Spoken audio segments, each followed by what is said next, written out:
Creativity and agility serve different purposes, but both are important to organizational success, and their deaths are a common symptom of micromanagement.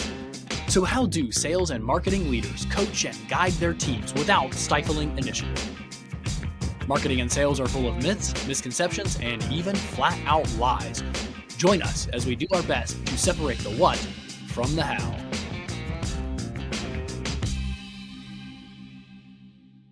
Hello, and welcome to the Rethink Marketing Podcast. I'm Nick Smith, joined by the convincing catalyst of constant creativity, Mr. Marketing, Colin Jeffries. Well, thank you for not saying the conniving catalyst. I really appreciate the convincing. That's a good adjective there. Thank you. Very similar words, Colin. Very similar words, but totally different meanings. That's exactly right. As is the case with a lot of English words, I would say. Oh man, just a couple of letters totally change the meaning of things. That's exactly right, which is why copywriting is so important. But that's a different topic for a different day. Absolutely. Well, hey, Colin, this is one of my favorite topics because I don't know if you knew this about me. I used to be an innovation manager at a company. So my whole job was to be that creative source and help us bring new products to market. And yet here we are talking about the, innovation and how people stifle that all the time. 100%. I did not know that about you, Nick, but it makes a lot of sense. I could see that creativity, that customer insight mentality. I think you would bring a lot to the table. Oh, see, flattery will get you everywhere with me, Colin. So we can just make this whole episode you just complimenting me if you want. Ladies and gentlemen, the great Nick Smith. So, Colin, I see this happening all over the place. Everybody's talking about the value of innovation. Oh, we have to be innovative. We have to be, on the cutting edge of technology. We have to push the envelope. And yet, so few people are really able to do that well. What's the catch? What's going on? Well, Nick, I'll answer that question, and I want to add one more thing to that because innovation and agility are segmented, right? A lot of organizations have an innovation division. Nobody really has an agility division. But if you talk to CEOs, if you talk to CMOs and VPs and directors and folks who are in leadership positions for marketing and sales and for businesses in general, coming out of COVID, I would say one of the two things that they focus on is either agility or innovation. We have to be able to pivot quickly. We have to be able to adapt to changing market conditions and changing consumer behavior and things of that nature. Or we have to be able to innovate and out-innovate these changes in behavior and these changes in the economic environment at large. So those two things are different, but they're both really, really important. And I think a lot of organizations, they're betting all of their chips on being agile and they're betting all of their chips on being innovative. What kills those are two things. First is incentivizing management to run the core business and not explore other opportunities. The other thing is incentivizing management to micromanage their teams, because a lot of times it's not the department head that's coming up with the great innovation that's time saving, that's preventing it having to hire additional people, that's preventing X exposure. But instead it's the people who are on the front line, quote unquote, doing the actual work, not the managers, who are able to say, I've been talking to customers and they want this. Hey, our product team and our sales team have been working together and they recognize that this thing is the next innovative step in our product or whatever that looks like. So now what we need to do is recognize, how do we incentivize managers of agile people and innovators to make sure that those folks have the flexibility to be creative in their roles? What would you add to that? This reminds me of some training I actually got by Doug Hall, who was considered one of the greatest inventors of all time. Really, really powerful guy. And he used to sum this up in an equation. And the equation was this: MU, or meaningfully unique ideas, equal stimulus to the power of diversity divided by fear.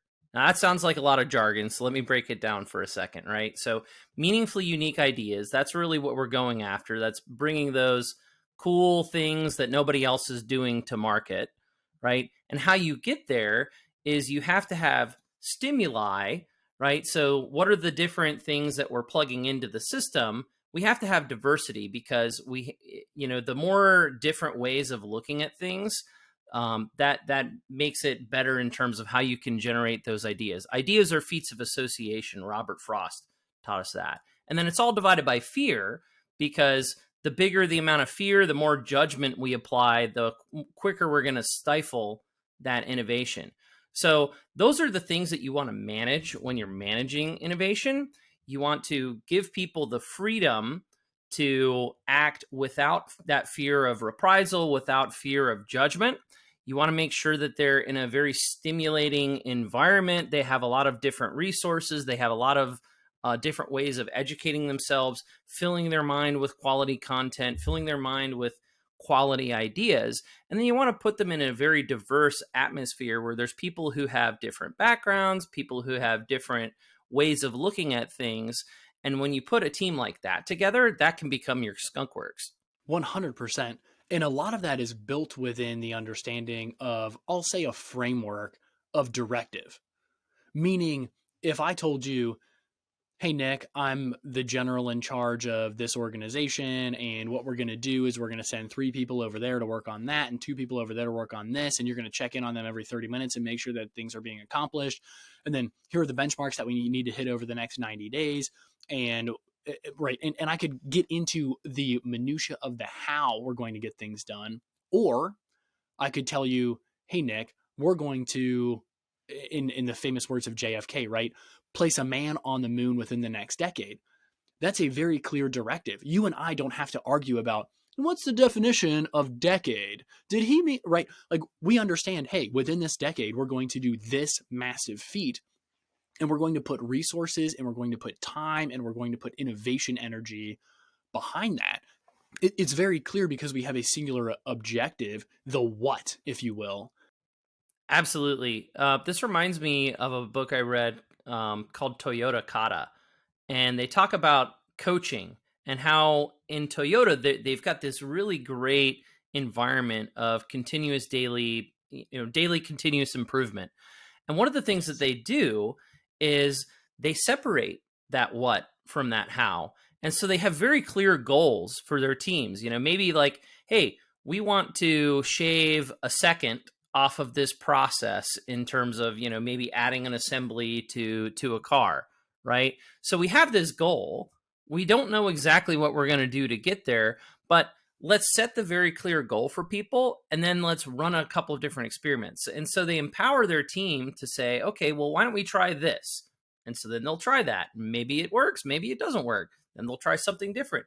So, step 1, what's the current actual state? Step 2, what's the ideal target condition? Step 3 is figure out what can we do to try and get from point A to point B. Step 4, run the experiment and then assess and reevaluate. Exactly. Are we getting closer to ideal state, or are we getting farther away?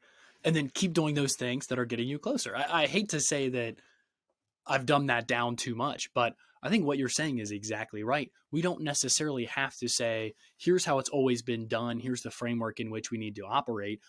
There definitely should be opportunity for us as either leaders or as individual contributors to say, here are ideas that we can test, hypotheses that we have that we should either validate or invalidate, that say, if we change these things, then we'll get into a position that's closer to our ideal state.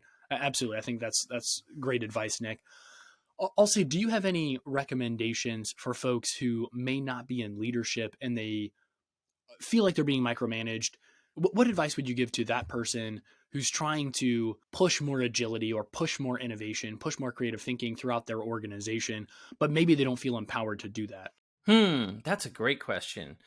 I think it's about understanding who the decision makers are, who the centers of influence are, who the power brokers are. And, if you have a really great idea that you really believe in, it's funny because A lot of times people are really bad at selling ideas internally because they just think, hey, like if I just come here with all of this evidence and I make a really strong case, it's going to work out, and then it falls flat. So I think you have to play a little bit of internal sales, right? Try and understand what are the goals that the other people are looking to achieve. Try and understand their perspective, what's in it for them, right? So those are some of the things I would look at if I was trying to sell a concept or an idea to somebody is how do I make them feel like they're part of this decision? How do I make them feel like, I'm not just coming out of the blue with my crazy left field idea that's going to disrupt their apple cart. Nobody wants their cheese moved, right? And so instead, I have to really build that alliance with that person that I'm trying to influence, try and figure out what's in it for them, and then sell how this idea, how we can work together and how it's going to make their life a lot better. I think that's really, really good insight. I'll take a little bit of the opposite approach and say, from a management perspective, if I'm trying to get my team to be more agile or to be more innovative, my recommendation, and I've had some success with this, is to start small. So maybe we don't go out and build a net new campaign or rebrand the organization. Maybe what we do is we A/B test ad copy or something of that nature. So there's a lot that can be done with small incremental movements. It doesn't necessarily have to start with, hey, Nick, I want you to be more innovative. So why don't you try rebranding our entire organization, coming up with new taglines, doing focus groups? That can get so overwhelming. But to say, hey, Nick, we're really trying to be more agile and innovative, and I have a hypothesis that we can really optimize our headline copy and some of our advertising. Would you do some A/B testing and make sure that that is true, right? Then all of a sudden it's very clear, but I'm not telling you specifically, hey, write this ad copy and test it against that ad copy. I 1,000% agree with you, Colin. And I think a lot of it comes down to just creative problem solving skills, right? Maybe before we go out and we try and boil the ocean with some crazy innovative idea, let's just learn how to creatively problem solve. And something that I learned a little 100%. too late in my career that I wish I knew when I was much younger was when you solve somebody's problem for them instead of helping them solve their own problem, you rob them of that opportunity to build those creative problem solving skills, right? Thank you, Ken Blanchard. That's straight out of the 4-minute or 1-minute manager. Absolutely. I love it. But yeah, it's so true though, because I feel like so many times when you're in a leadership position or you're in a place where you feel like, hey, I have experience, I've seen this problem 100 times, I know how to solve this problem, it would be very expedient to solve that problem. But then now your people are not being developed. And so maybe give them a little bit of room to try something out and fail a little bit and ask them those coaching questions to help coax them into arriving at the correct conclusion on their own. And I think that, just starting with some of those problem solving skills helps to build some of that creativity, some of that innovative instinct. 100%. I've had some really good success with basically doing exactly what you said. And again, shout out to Ken Blanchard and the 1-minute manager for kind of giving me this idea, but is basically I could come to you and say, hey, Nick, our email copy or our email headlines are really rough. We need to get better at that. Or could say, hey, Nick, instead of you sending me 3 email headlines, what I think would be really helpful is write 10 of them and then send the best 3 to me along with the one that you recommend we use. Then all of a sudden you are creating more, right? You're 15 ideas instead of 3. So the chances of me having a better idea are higher. Then I'm in charge of picking out the best 3, making that initial decision. And then I have to make a recommendation as to which one is the best one. And eventually what happens is that a person writes 15, they pick out the best 3 because they think that their supervisor is going to agree those are the best 3. Then they recommend the best one because they think their supervisor is going to agree. And pretty soon the supervisor says, yes, yes, yes, yes, yes, yes, yes, right? And then that person builds that confidence. They're able to build that experimentation. And eventually they don't have to have the manager approve everything they do because they've built the reps of, hey, when I'm writing email headline copy, man, I know I'm going to write 15. I'm going to pick out the best 3. I'm going to evaluate those. And then, maybe there's some A/B testing. Maybe there's some other experimentation that's going on. But ultimately, building those reps and getting that muscle memory, so to speak, is crucial. And it's scalable. You can have 15 people doing that, and it doesn't take hardly any management time, versus if you have 15 people writing 5 headlines, coming in and sitting down with the manager, and the manager's picking each of them apart to try to get to the best one. That's very time consuming, and it's hard to scale. I totally agree. Something else I see a lot is people apply judgment, and judgment is really important, right? Judgment is there to protect you from falling flat on your face. But I see this happen too much, where somebody comes up with an idea and maybe the idea isn't ready for prime time. But rather than just saying, oh, I don't like that idea and here's all the reasons why, because when you do that, you're going to deflate the person who came up with the idea, and the chances of them coming to you with a great idea again are very low. So instead of naysaying bad ideas, I would say, how do we challenge people to take an idea that maybe is half-baked, maybe isn't ready for prime time? How can we make the idea better? That's a skill that people don't really practice a lot, because a lot of times, an idea, it's something that you have to kind of mold and grow and nurture over time. So there might be something that's hidden within an idea, but it's not quite ready yet. And then how do we make that idea better? So I would challenge people to do that as well, and maybe suspend judgment a little bit when people come to you with something that sounds kind of crazy. There's great research and great nomenclature for doing exactly that. It's called the 6 thinking hats. Maybe we'll do an episode on it sometime, but it's all about recognizing, how am I responding to this idea? Am I encouraging it? Am I stifling it? Am I building on it? Right. And again, we won't get into all of the different 6 thinking hats right now, but recognizing, oh, I've got my black hat on because I think this idea is unrealistic, or I have my green hat on because I'm talking about the potential of this idea, right? Recognizing that, putting some words into the feelings, if you will, can be super, super helpful. That's an excellent, excellent point, Nick. Well, everybody, I hope you got as much out of this episode as we did. This has definitely given me some ideas as a people leader to really step in and make sure that I'm encouraging agility and encouraging innovation without stifling them, because I'm encouraging people to only do the same thing repeatedly. So really enjoyed today's topic, Nick. Thank you for coming up with it. Everybody, thank you so much for joining us today on the Rethink Marketing Podcast. Until next time, keep rethinking those common assumptions.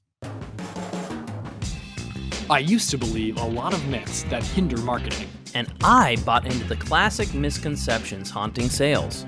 Join us as we escape the echo chamber each week to shed some light on how to interpret sales and marketing advice. Can't wait until next week for another episode? Visit rethinkmarketingpodcast.com to listen to our archives, connect with us, or request your very own limited edition Rethink Marketing t-shirt. Until next time, keep rethinking those common assumptions.